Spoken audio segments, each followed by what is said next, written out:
Bismillah ar-Rahman ar-Rahim. Tawakkal ala Allah. Aujourd'hui, on va travailler avec les élèves de la première année sciences. Et nous allons parler de l'implication. L'implication qu'on note de deux propositions P et Q, qu'on note P implique Q. Et on lit P implique Q. La définition.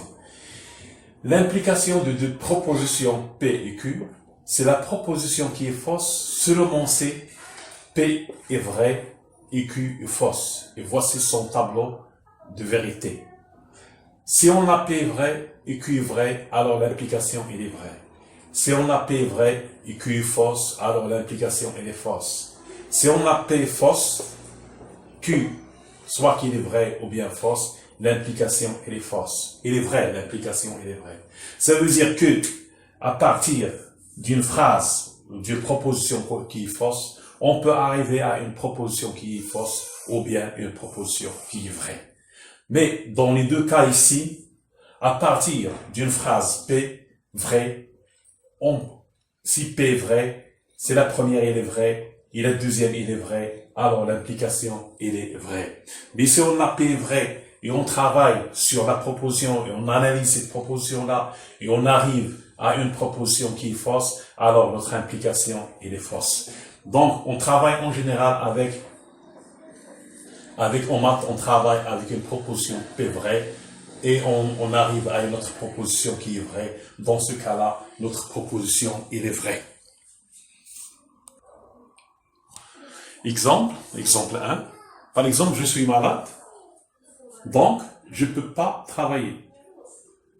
La première proposition, je suis malade, à partir de la première proposition, s'il est vrai. Alors la deuxième, obligatoire, je ne peux pas travailler. Nous allons à présent. Deuxième exemple, si x égale à 2, alors x carré plus 2x est égal à 8.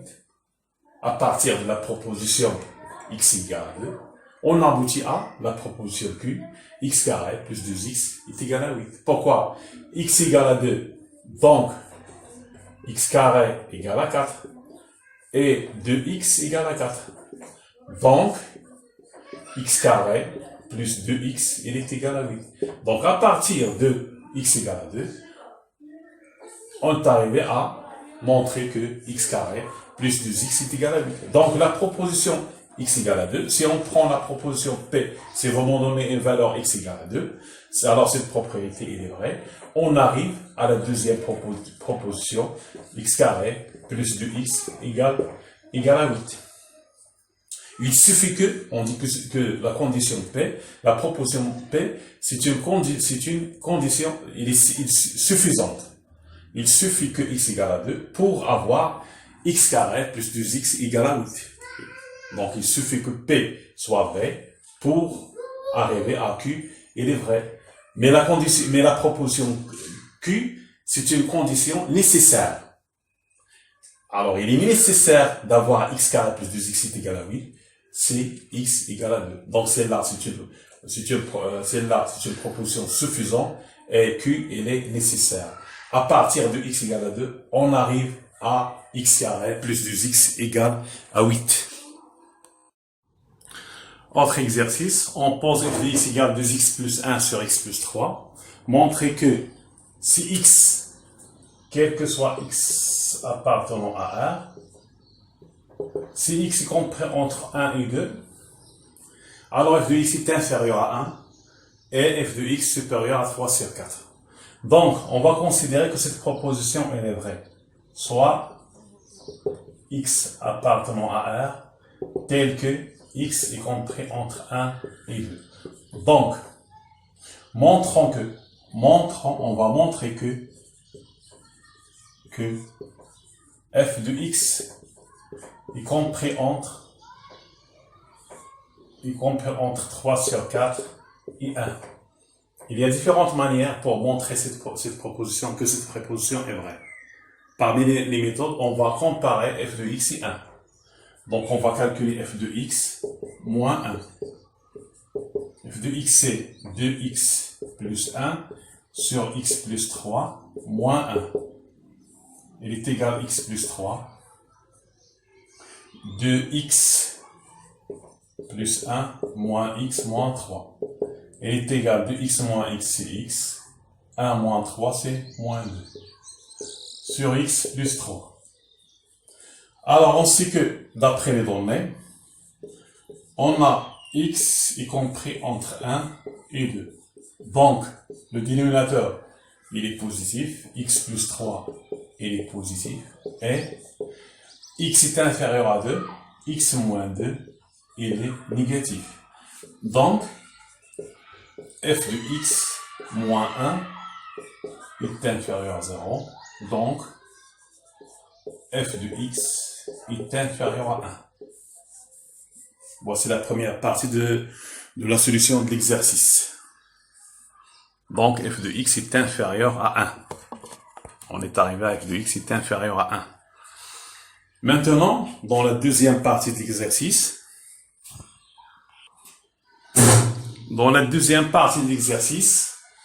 soit x appartenant à l'intervalle 1, 2, ouvert, parce que x est supérieur strictement à 1. Donc, soit x appartient à l'intervalle 1, 2, ouvert. Et on va montrer que f de x est supérieur à 3 sur 4. C'est la deuxième partie. Donc, on va montrer maintenant que f de x est supérieur à 3 sur 4. C'est pour cela, il faut comparer f de x moins 3 sur 4. f de x, c'est 2x plus 1 sur x plus 3 moins 3 sur 4. Il est égal à 4 multiplié par 2x plus 1 moins 3 multiplié par x plus 3 sur 4 facteur de x plus 3.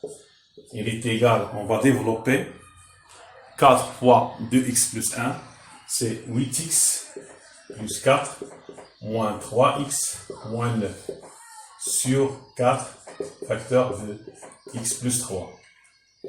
Il est égal à 5x moins 5 sur 4 facteur de x plus 3. Alors, d'après les données, on a x est supérieur à 1. D'après les données, on a x supérieur à 1. On a x supérieur à 1. Donc, 5x est supérieur à 5. Donc, 5x moins 5 est supérieur à 0. Donc, le numérateur, il est positif. Le dénominateur, on a x est positif. X est supérieur à 1. Donc, 4 facteur de x plus 3, c'est un nombre qui est supérieur à 0. Alors, on a montré que 5x moins 5, c'est un nombre qui est positif. 4 facteur de x plus 3, c'est un nombre positif. Donc, ce nombre-là, il est supérieur à 0. Donc, f de x est supérieur à 3 sur 4. Conclusion, si x appartenant à l'intervalle 1, 2, alors f de x est inférieur à 1 et supérieur à 3 sur 4. On va faire une autre méthode pour cet exercice-là. Deuxième méthode pour la résolution de cet exercice. On va montrer que quel que soit x appartenant à l'intervalle 1, 2, quel que soit x appartenant à 1, on va montrer que quel que soit x appartenant à 1, si x appartient à l'intervalle 1 et 2, alors f de x est inférieur à 1, supérieur à 3 sur 4. C'est pourquoi on va étudier les variations de cette fonction. Vous avez vu comment étudier les variations de ce genre de fonction au tronc commun. Vous calculez le nombre delta, il est égal à 2, 1, 1, 3, 2, 1, 1, 3. Il est égal à 6, moins 1, il est égal à 5, il est positif. Donc, cette fonction-là, elle est croissante sur deux intervalles, sur l'intervalle moins l'infini moins 3, et sur l'intervalle moins 3 plus l'infini. Parce que l'ensemble des finitions, c'est moins l'infini moins 3, union moins 3 plus l'infini. Donc, la fonction f est croissante sur l'intervalle 1, 2. On travaille sur cet intervalle-là. Qu'est-ce que ça veut dire une fonction croissante? Quel que soit x appartenant à l'intervalle 1, 2. Quel que soit y appartenant à l'intervalle 1, 2. Si x est inférieur à y, alors, voici la définition de la fonction croissante. Si x est inférieur ou égal à y, alors f de x est inférieur ou égal à f de y. C'est ça la définition d'une fonction croissante sur un intervalle. Ici, on a l'intervalle 1, 2. On a x est compris entre 1 et 2. 1 et 2. Donc, f de x, il est compris entre f de 1 et f de 2. Pourquoi? Parce que la fonction, elle est croissante. Elle est strictement croissante dans ce cas-là. Donc, cette fonction, elle est strictement croissante. Donc, on va calculer f de 1. On trouvera 3 sur 4. F de x, f de 2, on va trouver c'est 1. Voici une méthode simple pour faire cet encadrement-là. L'encadrement de f de x à partir du fait que f, elle est strictement croissante.